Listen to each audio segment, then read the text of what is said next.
Hello everyone and welcome to another Friday video. I am Anthony for AVP Aquariums, and today I am kicking back into Friday Fish Files with a little fish that I unexpectedly came across and which drove my, let's just call it now, an obsession with native fish, and that fish is the swamp darter.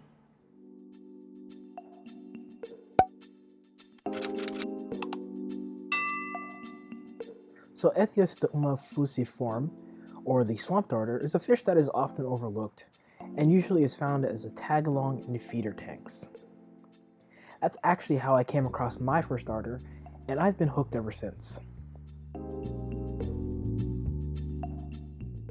The swamp darter is native to the United States and can be found in the eastern states from Maine down to Florida and west into parts of Texas, where they inhabit slow-moving waterways which usually have a bottom composed of sand and detritus with an abundance of aquatic vegetation for cover.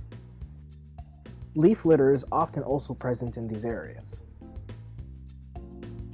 Their natural coloration of brown and/or olive green helps them blend in, although their colors can also lighten or darken to match their surroundings. These are short-lived fish, with most only living to about 2 years. Although in aquariums, they might live a little bit longer.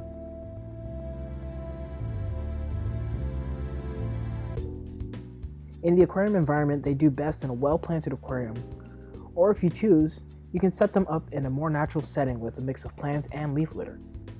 The main goal overall should be to provide plenty of cover where they can feel comfortable. They can be a pretty shy fish at first, but become very personable. Might even come out to greet me and have found ways to grab my attention. Although mine are still a little bit camera shy, so I had to lure them out for this video using food. A 5 to 10 gallon tank is recommended for setup. Preferably, with my experience, a larger footprint is better for them since they do like to traverse the bottom of the tank. They can handle a broad range of temperatures from 57 to 78 degrees Fahrenheit. And can adapt to a variety of water conditions, although they do seem to do best in softer water with a pH around 6.8 to 7.0. As for tank mates, you want to house them with fish of similar size or fish that won't eat them. They can be housed with shrimp, however any baby shrimp will become a tasty snack. Just ask my old cherry shrimp colony. They will also eat fish fry, so it's best not to house them with anything you hope to raise a lot of. As you can see here, they do get along with my Heterandria formosa, but I know they do get some of the fry, which isn't a big issue for me. Feeding this fish at first can be a bit difficult, since they tend not to take anything other than live or frozen foods. In the wild, they typically feed on amphipods, small crustaceans, and insects. At first, mine would only accept bloodworms and brine shrimp, with the occasional shrimplet that they found in the cherry shrimp tank. I was able to adapt all of mine after a certain amount of time to eating pellets, though, by feeding Hikari vibrobites, which is made to resemble the shape of bloodworms. Now at this point, my darters will accept most pellet and flake foods that I feed, and they do still get their frozen food feedings in between as well. Given the right conditioning, I have found these fish will readily breed in the aquarium setting. Males become darker and can sometimes sport a bright green and blue speckling when they are ready to breed.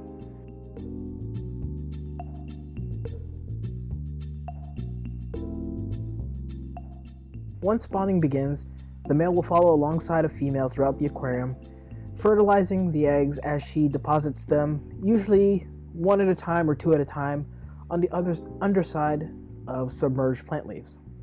The eggs will typically hatch within 8 to 10 days, and the fry will fend for themselves since there is no parental care. I have spotted my darters spawning for me at least 2 or 3 times in their current setup, but as of right now, no fry have survived. Overall, this has been a really interesting fish to keep, and I'm glad I didn't overlook them when I saw that first darter in a feeder tank mixed in with some ghost shrimp. Alright everyone, so I hope you enjoyed this interesting look at a really interesting little species that I came across and have really been enjoying keeping. Let me know if any of you have kept any native fish, or if you have any interest of keeping native fish in the future. As always, thanks for watching. Remember to hit that like button, subscribe for more, and I will see you in the next video.